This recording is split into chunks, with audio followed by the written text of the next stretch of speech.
오늘 이 한 주간 말씀을 이제 준비하고, 그리고 이제 산상수는 지난주에 서론을 했다면, 이제 첫 번째 오늘 마태복음 5장 3절이라고 이 말씀을 보면 제가 준비하면서 찬양곡이 많이 생각이 났어요. 그래서 여러분 잘 아시는 목마른 사슴 시냇물을 찾아 헤매이듯이 내 영혼이 주를 찾기에 갈급하나이다 그랬어요. 그리고 금보다 귀한 나의 주님 내게 만족 주신 주, 당신만이 나의 기쁨, 또한 나의 참 보배. 그래서 주님만이 나의 힘, 나의 방패, 나의 참 소망. 그래서 내가 나의 온몸과 정성 다해서 주님을 경배하는 이 시간이 될 줄 믿습니다. 그런 마음을 가지고 오늘 말씀에 귀를 기울이면 하나님의 은혜를 주시지 않겠냐. 그리고 우리가 이제 동일한 복음성가 중에 보면 나의 가장 낮은 마음이란 그런 찬양이 있습니다. 그러니까 나의 가장 낮은 마음을 주님께서 기뻐하신다. 할렐루야. 주님이 기뻐하시는 것은 높은 마음이 아니라 나의 가장 낮은 마음이라고 말씀하시거든요. 그리고 내 작은 일에도 큰 기쁨을 느끼게 하는 비결은 뭔가? 심령이 가난한 자, 가난한 마음. 그러니까 빈 마음을 가진 사람에게 그 하늘나라를 허락해 주시고 하나님의 놀라운 일을 알도록 허락하시는 축복이 여러분에게 이어지기를 주님으로 축복합니다. 오늘 말씀을 준비하면서 제가 가장 마음에 담았던 곡은 행복이라고 하는 CCM입니다. 근데 이 행복이라는 가사가 참 오늘 말씀과 팔복의 말씀과 너무 어울려요. 하늘 행복으로 사는 작은 예수, 빈 마음 가득한 행복, 그거를 저는 한 테마를 가지고 노래를 하면 바로 이 가사가 아닐까 그래요.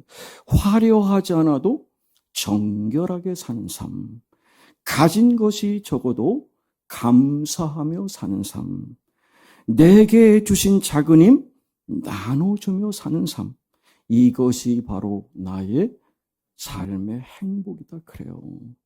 우리가 살다 보면 눈물날이 너무 많죠. 그렇지만 기도할 수 있다는 거, 그리고 억울한 일이 많으나 주를 위해 참는다는 거, 비록 짧은 삶이지만 주님의 뜻대로 산다는 거, 이것이 바로 하나님이 내게 주신 내 인생의 선물, 그게 행복인 줄 믿습니다.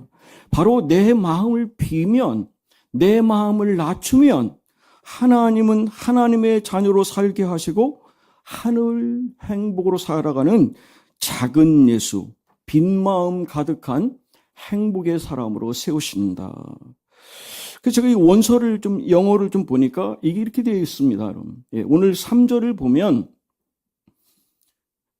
영으로 가난한 사람들은 축복이 있다라는 말을 이게 좀 죄송한데 까꿀로 뒤집어서 도치구문 그러잖아요. 그러니까 원래는 영으로 가난한 사람이 아니라 축복이 있다 그래. Blessed are the poor in spirit. 그러니까 영적으로 가난한 사람들에게는 축복이 있다라는데, 축복이 있다라는 이 말을 앞으로 내놓은 거는 강조시키기 위해서 그런 거예요. 그러니까 우리에게 틀림없는 축복의 시작은 어디로부터 시작되느냐? 여러분, 물질의 넉넉함이 아니라, 물질의 가난함이 아니라 우리의 마음, 우리의 영, 우리의 심령이 가난한 사람, 빈 마음, 낮은 마음을 가진 사람에게 하나님은 놀랄 만한 축복을 가장 먼저 해주시면서 이 첫 번째 관문을 통과해야만 나머지 7개 관문도 같이 갈 수 있는 팔복의 연결점에 아주 중요한 첫 대문을 여는 게 우리가 마음을 비우는 거, 마음을 내려놓는 거. 그럼 뭔가를 살리려면 어떻게 돼요? 내 힘으로 살릴 수가 없잖아요. 그래서 여러분, 살리기 위해서는 내가 아닌 예수를 채워야 되는데, 예수를 채우기 위해서 뭐 해야 돼요? 그보다 먼저 나를 비워야 되죠. 그래서 제가 좋아하는 말이 비움, 채움, 살림인데 한마디로 빛의 삶이에요. 빛의 삶. 그러니까 빛의 삶은 비움, 채움, 살림인데 나를 비우고 예수를 채워서 생명을 살리는 일. 바로 이것이 저는 저의 믿음의 멘토 이중표 목사님이 제게 주신 말씀이고, 그런 부분에서 하나님은 우리에게 오늘 이 팔복의 첫 번째인 빈 마음 가득한 행복에 대한 말씀을 하고 계시거든요. 근데 또 다른 영어 원서를 제가 이렇게 보니까 이렇게 되어 있습니다. 하나님께 전적으로 의탁한 사람들. 그러니까 여기서 말하는 이 가난한이란 말은 헬라어로 푸트코스라고 하는, 이거는 상대적인 빈곤을 말하는 게 아니라 절대적인 빈곤입니다. 그러니까 거지로서 얻어먹지 않으면 절대로 살 수 없을 만큼 내 생존, 이 생탈권이 그분께 있다는 거, 하나님께 있다는 거. 그러니까 하나님 아니면 나는 I'm nothing, 아무것도 아니다.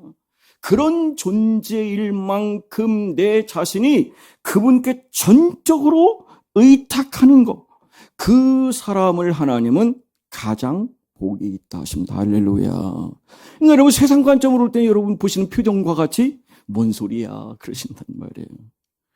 아니, 복이 그런 복이 아니잖아, 이렇게 얘기하실 수 있잖아요. 오형석이라고 하는 마이클 오라고 하는 사람이 세계 큰 선교단체를 이끄는 아주 젊은 친구입니다. 50대 초반인데. 근데 그 친구는 미국의 소위 말하면 아이비리그를 학부부터 대학원 박사까지 하고, 그 집안에 형제간 그리고 매형까지 합하면, 그러니까 여러분 소위 말하는 MIT 여러분 다 하시는 학교의 학위가 15개 이상인 거예요. 예, 그럴 정도인데 그 사람들이 한 명도 자신의 일을 하지 않습니다. 다 선교사로 나가서 선교적 일을 합니다.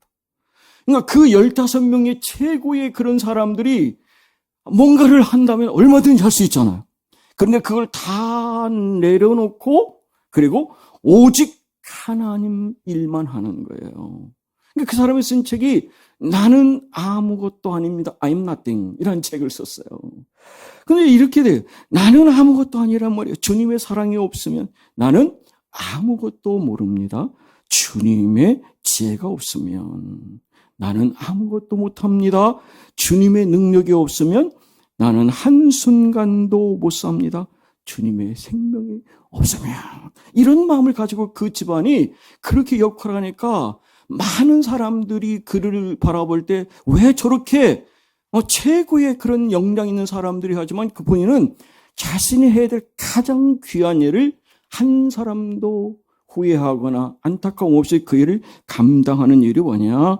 내 안에 그리스도가 사시기 때문에 그렇다는 겁니다. 그래서 오직 그의 생명이, 주님의 생명이 나의 생명, 나의 모든 날도 주님의 것, 나는 오직 한 분만 바라봅니다 하면서 나의 아버지, 나의 구원, 나의 구세주, 그렇게 살아가는 것이죠.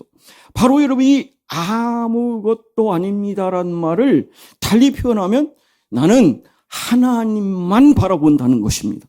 그러니까 내 5장 3절에 이 심령, 마음이 가난한 자라고 하는 이 말씀, 제가 푸타코스라는 말씀 드렸는데 이거는 절대 빈곤입니다. 그런 정도를 여러분 시편 40편에서 보면 이렇게 얘기하잖아요.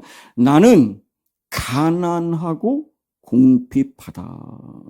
그러니까 그분은 한순간도 살 수 없는 그럴 정도의 하나님 앞에 진실로 나는 내가 하고 있는 예배 생활, 내가 맡은 직분, 내가 하고 있는 사회적인 이 일이 하나님 보실 때는 아무것도 아니라는 것을 철저하게 깨달은 사람이 고백하는 고백이 되는 거죠. 그래서 바울이 뭐라고 하죠? 배설물처럼 다 버렸습니다 그러잖아요. 나의 나 된 것은 다 하나님의 은혜고 하나님의 그 은혜로 살아가는 그 긍휼, 은총, 그것만 바라보는 그 존재가 바로 빈 마음 가득한 행복의 첫 번째인 거예요. 바라기는 하나님, 우리 교회 공동체, 저와 여러분이 가장 먼저 하나님이 허락하시는 이 체험을 위한 내 자신을 비워서 오직 예수로만 채우고 오늘 여기에서 여러분 매일 순간순간 과정에서 작은 예수로 살아가시는 여러분 되시기를 주님으로 축복합니다. 반드시 그분 우리를 이끌어 주시거든요. 그리고 두 번째로 제가 생각한 거는 이 빈 마음과 함께 우리의 마음은 깨어진 마음을 하나님 원하십니다. 나의 가장 낮은 마음은 broken heart, 깨어진 마음. 그러니까 여러분 하나님은 상한 심령을 아끼시거든요.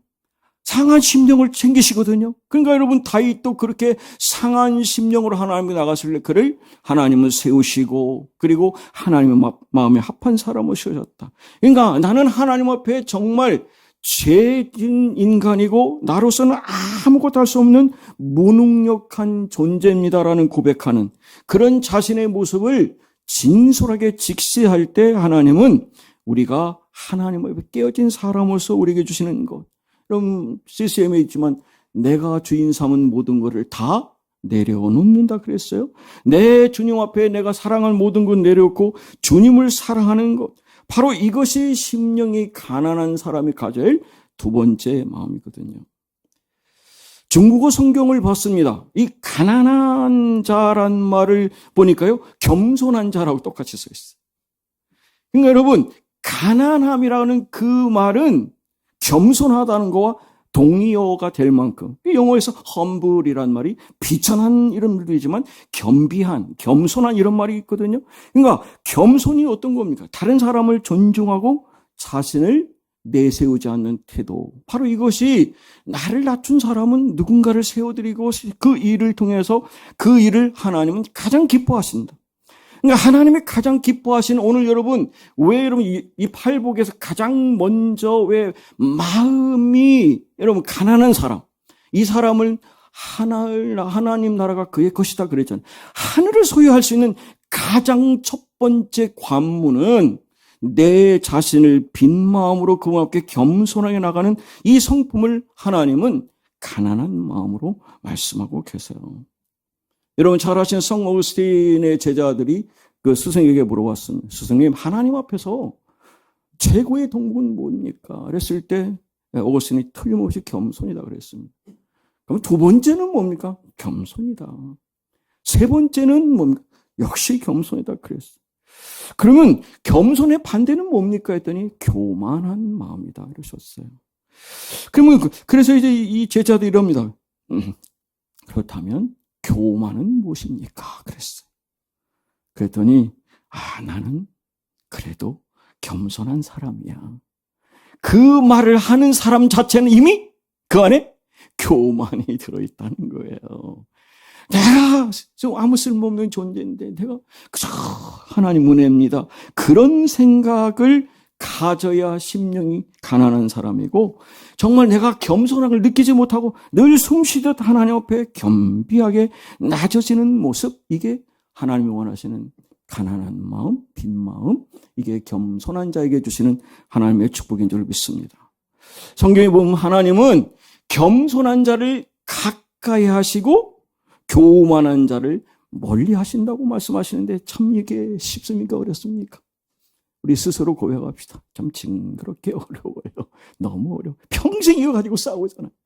왜 이렇게 금방 겸손한 것 같더니 역시 교만에 대한 그분이 여전히 나를 탁 몰아치는 이런 부분을 보는데 예수님이 이 땅에 오셔서 우리에게 말씀하신 게 있거든요. 너희는 내게 와서 배워라 그랬습니다. 뭐 하라고요? 배워야 된다는 거예요. 우리보다 생리적으로 가지고 있는 게 아닙니다. 날 때부터 겸손한 사람이 없다라는 말씀이죠. 그러면 예수님께 나와서 우리는 온유와 겸손한 마음을 내게 와서 배우라고 말씀하시면서 그러면 평안을 주신다. 쉼을 주신다. 할렐루야. 바로 이런 부분이 오늘 예수님의 삶과 인격을 우리가 배우면서 그분의 온유하심, 그분의 겸손하심을 여러분이 받아 누리면 아무리 힘들고 아무리 어려도 하나님 우리를 만져서 하나님의 사람으로 온유하게 겸손하게 사용하실 줄 믿습니다. 그럼 요즘 시대가 얼마나 힘듭니까? 그래서 여러분 정신적으로 이 멘틀에 문제 있는 분들이 너무 많아요, 여러분. 뭐 안타깝지만 교회 안에도 많잖아요. 우리 교회 말고 다른데. 여러분 이 시대가 여러분 실타래처럼 막 뒤엉킨 삶을 살다 보니까 정신병, 우울증, 뭐 공황장애, 뭐 다양한 우리가 듣지 못했던 그런 병들이 지금 너무 많은 이 시대를 살고 있는데 진정한 마음의 쉼과 안식이 되신 예수님을 만나면 저는 그 부분이 해결된다고 믿습니다. 여러분 그분이 그렇게 해서 우리 진정한 안식의 구세주로 이 땅에 오셔서 우리에게 말씀하시면서 하신 말씀이 하나님의 능하신 손 아래에서 겸손하십시오. 할렐루야. 그분 앞에 겸손하라는 겁니다. 우리의 지적인 한계를 인정하고 하나님의 도우심을 구하라. 그래서 베드로 사도는 그러거든요. 너의 염려를 다 주께 맡겨라 그랬어요. 이는 너희가 그분의 권고를 받는다. 그분이 우리를 위로해 주신대요. 보혜사 선생님께서 우리를 카운슬링해 주고 위로해 주신다는 것이죠. 제 믿음의 멘토 이정표 목사님께서 쓰신 책 중에 하늘을 품은 마음이라는 별세 컬럼이 있습니다. 그런데 이분이 여러분 그 보안 쪽 그쪽인가? 거기 그쪽 전북 쪽 그 분이신데 가장 굉장히 어려운 삶을 살았던 분 중에 하나입니다. 그런데 그 조카는 조카인데 자기보다 2살 많은 조카. 이해되시죠? 그런 사람 있잖아요. 저도 그런 사람 있었어요. 네. 근데 같이 학교를 다녀. 늦게 가지고 그놈이나 나랑 똑같은 학교, 같은 학년이야. 그런 정도일 저도 그런 경험이 있는데, 걔가 어릴 때는 저한테 형 그랬거든요. 나중에 지가 한 학년 높으니까 그때는 말을 안 하더라고. 그때는 알았다는 얘기야. 그런데 이 친구가 이제 학교를 가면서 그런 거예요. 야, 나 요즘 누룽지를 못 먹어서 힘들어 죽겠다. 그러는 거. 이정표 목사님한테 그 조카 되는 그 2살 위에인 그 친구가 얘기한 말이에요. 그래서 왜 뭔 일이 있냐 그랬더니 세상에 엄마가 밥을 할 때는 다 누룽지가 다 내 거였는데 형수가 들어오고 나서 이놈 인간이 살짝 갔다가 감춰놨다가 지새끼만 주니까 자기는 그 뒤로 한 번도 못해서 먹었다는 얘기를 한 거예요. 그래서 이 조카를 데리고 뒷산에 올라갔어요. 목사님이 이정표가 올라가고 초등학교 때 얘기입니다. 야, 여기서 네 집 보이냐 그랬더니 안 보여 그래. 네 집 찬장 보이냐 안 보여 그렇게 얘기한 거예요. 그래서 이렇게 얘기한 거예요. 야, 그렇게 잘 보이지 않는 작은 걸 가지고 자꾸 보려고 하지 말라고. 그러고서 하늘을 가리키면 저 하늘을 봐라. 저 푸른 하늘, 이 품은 하늘을 보면 내 마음이 달라진다는 거예요. 초등학교 학생 한 10살 넘은 이종표라는 애가 이런 생각을 가진 거예요. 그러니까 그 얘기를 들은 2살 많은 이 친구가 하는 말이, 얘 좀 봐라. 어쩜 너는 그렇게 말하는 게 어른처럼 말하냐? 이렇게 한 거예요. 그러니까 나이 많은 조카를 만나 태어난 이유겠지만 자기가 생각해도 하늘을 품을 수 있었던 그것이 너무 감사했다고 얘기를 해요. 이분이 실제 얘기를 저는 여러 번 들어서 아는데요. 점심시간이 되면 학교 다닐 때 도시락을 싸가지를 못한 거예요. 도시락을 싸가지 못한 거예요, 여러분.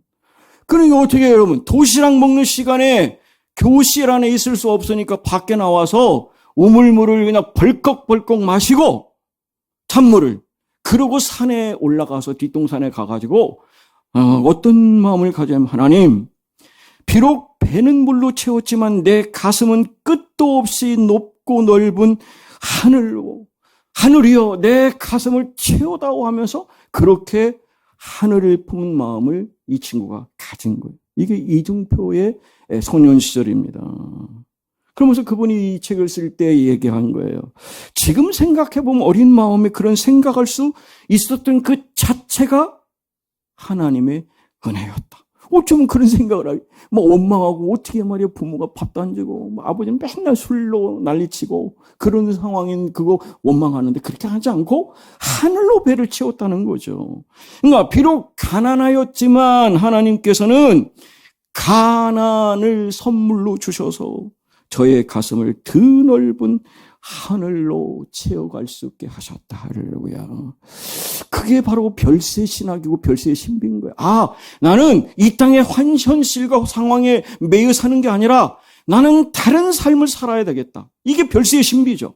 그러니까 여러분 세상에 있지만 세상에 속하지 않은 그런 삶을 살았기 때문에 그는 그 얘기를 하는 겁니다. 예수님을 만나고 그 신비를 체험한 그런 걸 통해 하나님을 가슴속에 품을 수 있었던 이 일이 자기 인생을 바꿔놨고 하나님의 역사를 쓰게 하셨다. 그래서 여러분 너희 안에 이 마음을 품으라 그러면서 뭐라 곧 그리스도 예수의 마음이다. 할렐루야. 우리 모두가 예수님까지 그 마음을 품고 예수님까지 자라가는 저 여러분 되시기를 주님으로 축복합니다. 그러면 여러분 저는 그래서 이중표 목사님은 그러고 난 뒤에 별세가 돼가지고 정말 거룩한 삶만 사는 줄 알았는데요. 저에게 희망을 주는 메시지를 여러분과 나누려고 합니다. 이분이 두 번째 칼럼을 쓴 게 자기를 비운 마음이란 이 칼럼에 이런 말을 하고 계시거든요. 나는 예수 그리스도를 믿고 신학도가 됐고 주의 종이 돼서 교회를 섬기면서 그렇게 진리의 말씀을 외치고 선하게 삶에 대해서 많이 설교를 했는데도 불구하고 자기 자신을 돌아보면, 내 자신의 형상을 보면 아직도 나를 비우지 못한 그런 약점, 허물투성이로 가득 차 있는 자기 자신을 보게 된다는 거예요. 그래서 이렇게 말씀하세요. 내면에 들려오는 것은 자기를 떠나지 못한 자의 탄식이고 눈 감으면 아직도 고뇌하는 낡은 옛 모습의 자기 형상이 여전히 자기를 붙잡고 있는, 아주 이런 부분에서 저는 이종표 목사님이 참 진솔하신 분이라고 생각해요. 그러니까 아직도 이 부분을 비우지 못해서 지금도 무릎 꿇고 기도하면서 자기를 비우지 못한 이 통탄의 눈물을 흘리신다. 그래서 저는 애통하는 자에게 복을 주시는 그 은혜를 이종표 목사님, 그래서 이종표 목사님 돌아가실 때 많은 분들이 그랬어요. 이 시대의 진정한 눈물의 선지자 에레미야 같은 분이 가셨다 그랬어요. 다 그분은 정말 설교를 전할 때요, 그냥 잔잔히 전하는데 우는 분들이 많이 계세요. 그러니까 잔잔히 전하는데도 그 감동의 물결이 사람들을 감동적이게 막 우는 모습을 보면서 그냥 책을 읽어도 저는 감동이 돼서 눈물 나요. 그럴 정도로 그분의 가슴속에 진솔한, 그러니까 아직도 비우지 못한 그 일에 대한 죄책을 눈물로 통탄하는 모습을 얘기하시면서 이분이 그래서 어떤 사람이 예수를 잘 믿는 건가? 누가 천국을 소유하는 건가? 어떻게 살아야 잘 사는 사람인가? 만약 예수가 없는 자기만의 교리, 자기만의 신학, 자기 충성을 늘어놓고 종교 사업에 열광하는 많은 한국 교회, 그래서 경고를 주시는 거예요. 꼭 알아야 되는데 자기를 비우고 버리는 거. 그래서 여러분, 내가 그리스도와 함께 십자가에 못 박혔다. 그런 적 이제 내가 사는 게 아니라 내 안에 누가 사십니까? 그리스도가 사시는 거예요. 그래서 갈라디아서 5장 24절을 보면 예수에 속한 사람들, 적어도 우리가 예수님과 함께 하늘나라에서 함께한 저와 여러분은 육체와 함께 정과 욕심을 십자가에 매일 못 받고 사는 삶인 줄 믿습니다. 그렇게 살았습니다. 아브라함이 그랬습니다. 모세가 그랬습니다. 사도 바울도 그랬습니다. 그러니까 사도 바울이 뭐라고요? 자기 육체를 다 내려놓을 수 있고 십자가에 못 박는 삶을 살았습니다. 사랑하는 여러분, 실질적으로 오늘 첫 번째인데 제가 이 말씀을 준비하면서 하용조 목사님께서 이 본문을 가지고 설교하시면서 시작했는데 제 마음에 와닿아서 한번 여러분 결단의 말씀으로 나누려고 하는데요. 이분이 이런 얘기를 했습니다. 팔복보다 오히려 이분은 그리스도인이 갖춰야 될 참된 성품, 품격, 이것이 바로 저는 팔복이라고 이 하용조 목사님이 하신 말씀에 제가 마음에 와닿으면서 이분이 이런 5가지를 얘기하시거든요. 이거는 특수한 어떤 사람들, 모세나 여러분 다윗 이런 사람이 아니라 우리 모든 사람에게 하나님은 원하시는 일이다. 할렐루야. 그러니까 여러분, 저와 여러분이 당연히 예수를 주로 믿고 고백했다면 우리도 팔복대로 살아야 되고 팔복의 성품을 갖는데, 이거는 하나가 이게 나누어지는 게 아니라 8개가 동시성이 있습니다. 성령의 9가지 열매가 동시적인 것처럼 이 성품도 여러분 예수 믿고 거듭나면 이 열매를 통해서 하나님은 하나님의 인품을 담는 사람으로 만들어 가신다. 그리고 말씀드렸는데 이거는 결코 우리가 엄마 배에서 나올 때 생리적인 게 아니기 때문에 배우라는 것이죠. 우리가 그 부분을 따라가야 됩니다. 그래서 이 부분을 해 가야 되는 부분이고, 그리고 이 부분을 또 말씀하셨는데 세상 사람들의 가치관하고 우리가 이 땅에 믿는 사람의 가치관이 분명히 다르지 않습니까? 돈이나 물질, 명예 이런 부분에 성공의 정점이 있다면 우리는 하나님 마음에 합한 사람, 우리가 궁극적으로 인정받고 나갈 유일한 분은 하나님, 그 마음에 합한 사람으로 그 성품을 닮으면 외형적인 모습이 아니라 우리가 내면을 갖고 가는 것. 저도 많이 부족해서 여러분께 조심스럽게 말씀드리고 싶은데 저는 이번에 이 팔복을 준비하면서 그런 마음을 많이 갖습니다. 하나님, 이번 기회에 외치는 자만 되지 말고 듣는 자만 되지 말고 행함을 통해서 예수 그리스도처럼 닮아지고 그 모습으로 살아가는 저와 우리 주의 백성 되게 해 주십시오. 녹여주시고 빚어주시고 하나님의 영으로 채워주셔서 하나님이 원하시는 온전한 사람으로 저희들을 세워주시옵소서, 사용해 주시옵소서. 우리 함께 기도하면 하나님은 반드시 그 역사를 써주실 줄 믿습니다. 에릭 프롬이라고 하는 독일의 사회학자가 있습니다. 그분이 책에서 보면 소유냐 존재냐 to have to be라고 하는 이 두 가지 관점을 가지고 해요. 그러면 세상 사람들은 뭔가를 많이 벌고 가지고 뭔가 막 아파트 좀 넓은 데 살고 더 좋은 차 갖고 이런 소유의 개념으로 삽니다. 우리도 그런 부분에서 여러분 영향을 받고 있잖아요. 그러나 분명히 주님은 무엇을 가지고 있느냐를 물어보시는 게 아니라 이만큼 가지고 있는 이런 걸 묻는 게 아니라 너의 마음에 빈 마음을 통해서 소유의 가치관이 아니라 존재의 가치관으로 사는 것이 하나님 마음에 드는 사람, 하늘 행복에 사는 사람이라고 말씀하세요. 여러분, 바라기는 이 말씀을 통해서 내 삶의 가치가 더 이상 소유의 가치가 아니라 존재의 가치로 변화받는 은혜를 체험하는 여러분 되시기를 주님으로 축복합니다. 세상은 더 가져라, 더 채워라, 더 높여져라, 더 능력을 보여라. 그렇게 하면 행복해져라고 하지만 주님은 아니요, 그렇게 말씀 안 하세요. 비워야 채워진다고 말씀하세요. 낮아져야 높아진다고 말씀하세요. 가난해놔야 마음이 가난해 거기다 하나님은 채우시는 풍요함이 있다. 이게 바로 역설이지 않습니까? 그런 부분이죠. 그러니까 여러분 물이 웬만큼 차 있으면 거기다 아무리 불려도 불 수가 없잖아요. 여러분 비워야 거기에 들어갈 수 있잖아요. 그런 부분에서 우리가 가득 차 있는 걸 그대로 유지하고 있으면 은혜가 부족한 게 아니라 내 잔이 아직도 비우지 않아서 심령이 가난하지 않기 때문에 그래서 이 부분에 하나님은 우리에게 말씀하고 계세요. 베드로가 다 버릴지라도 나는 버리지 않겠습니다. 그랬습니다. 바로 이것이 사실은 우리가 실패하고 울고 무너진 뒤에 베드로가 그때 진짜 뭐가 됐어요? 예수님의 제자가 된 거예요. 그래서 완벽한 사람을 하나님 쓰시는 게 아니네요. 깨어진 사람을 쓰신다. 할렐루야. 베드로같이 깨어진 사람을 쓰십니다. 무너진 자를 쓰십니다. 그게 바로 하나님이 구하시는 제사는 상한 심령. 그래서 broken heart라고 말씀드렸는데 바로 깨어진 그 마음의 자리에 하나님의 임재와 하나님의 풍성함이 채워지는 은혜가 있을 줄 믿습니다. 조금만 더 있으면 더 채워지면 더 채우면 행복해질 수 아니요. 그게 아니라 복음은 지금도 충분하다. 할렐루야. 주님 한 분으로 충분합니다. 주님 한 분으로 만족하면 왜? 마음이 바뀌었기 때문에 이제 어떤 것을 가지고 자족할 수가 있는 겁니다. 자족이라는 말씀 아시잖아요, 여러분. 주님이 계시기 때문에 내가 자족한다는 얘기입니다. 여러분, 스토아파는 나는 뭐 그냥 대충 살아도 돼. 그러니까 나 그런 거 관심 없어 하면서 스스로 거룩한 가난을 얘기하지만 우리는 주님이 내 안에 계시기 때문에. 그래서 여러분 아시는 디오게네스 얘기를 기억하실 텐데 알렉산더 대왕하고 여러분. 그분이 여러분 어느 날 알렉산더 대왕이 이 디오게네스 철학자를 찾아가지고 뭔가를 도와주고 싶은데 이런 큰 통 같은 데서 잠을 자고 있었잖아요. 거기서 우리로 말하면 그냥 그걸 뭐라고 해야 되나 노숙인과 다를 바 없는 저런 존재인데 그래서 이제 그 알렉산더 대왕이 와가지고 디오게네스요. 내가 당신의 뭐든지 다 줄 수 있으니까 한 가지 소원만 말하고 그랬더니 왕이시여 제발 좀 비켜주세요 그랬어.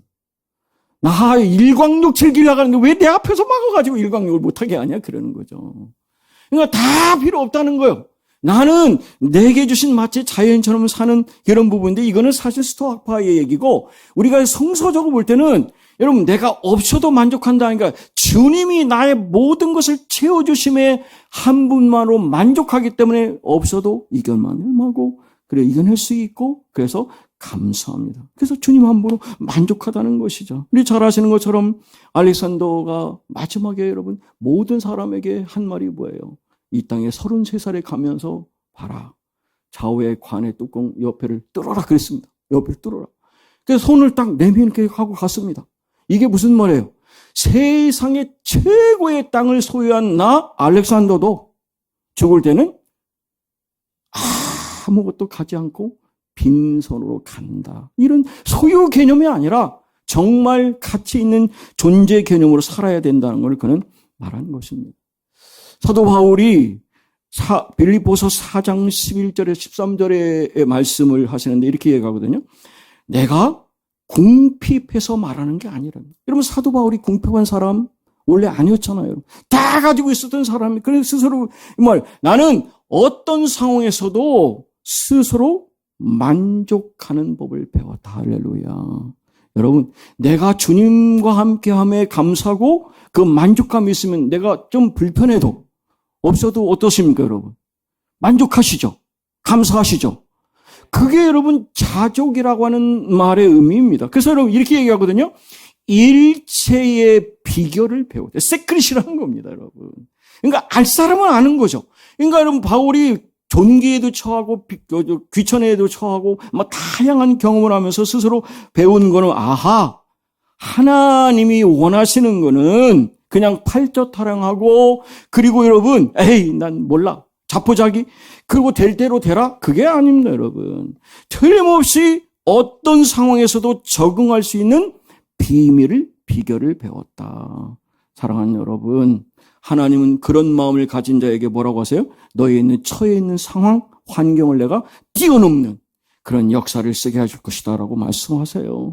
그래서 여러분 이 자족함이 비결이라고 말씀하고 해본 사람이 알고 경험해본 사람이 아는 거예요. 그래서 이런 부분을 누가 주신 거예요? 성령이 주신 겁니다. 그래서 저는 기도하면서 그 하나님 이 말씀을 듣는 우리 사랑하는 백성들이 마음에 성령의 그 기름 부심과 지혜의 계시 영이 함께 하셔서 내가 가장 가치 있는 삶은 소유가 아니라 하나님의 자녀로 사는 것, 그 존재로 사는 것, 그 자족함의 비결을 갖고 매 순간 살면 13절에서 말씀하세요. 나에게 능력 주시는 그분 안에서 나는 모든 것을 할 수 있습니다. 할렐루야. 바로 이것이 자족함의 근원이 누구냐? 하나님이라는 겁니다. 내게 능력 주시는 살 수 있다는 말은 하나님이 계시기에 하나님이 나와 함께 계시기 때문에 내가 하나님 나라의 상속자고 하나님 나라에 가면 다 이룰 수 있는 그 놀라운 축복이 있기 때문에 하늘나라가 그들의 것이다. 할렐루야. 여러분 능력은 하나님께 있습니다. 우리에게 있지 않습니다. 능력은 하나님께 받은 것입니다. 자족하면 능력을 주십니다. 모든 것을 할 수 있기 때문에 결국 우리는 더 자족하는 삶을 환경을 극복하고 여러분 범사에 감사하라고 그랬잖아요. 상황에 관계없이 감사할 수 있습니다. 모든 상황에서 자족할 수 있는 저와 여러분 되시면 내 인생 쉽지 않은 부분도 있지만 내게 능력 주시는 하나님 안에서 이 모든 일은 하나님 감사합니다. 그 은혜로 살겠습니다. 그런 고백하는 저와 여러분의 인생의 마지막 아름다운 모습이 되기를 원합니다. 마지막으로 한 말씀 더 드리고 끝낼게요. 그럼 왜 오늘 이 5장 3절을 통해서 주님은 가난한 자가 복이 있다고 말씀하셨을까를 생각해 보니 가난한 사람이 부자보다 예수를 더 잘 믿을 수 있어요. 그러니까 내가 영적으로나 육적으로나 물질적으로 어려운 상황이었을 때 이런 방법이 없잖아. 그럴 때 여러분 그때는 내가 할 수 있는 게 아무것도 없다는 사실에 그들은 어떻게 겸비해지거든요. 그럼 하나님 말씀이 그거를 붙잡는 것이 내 자식이 죽는 상황이면 어떻게 여러분 아무리 모든 걸 다 내놓고 하나님 붙잡잖아요 여러분.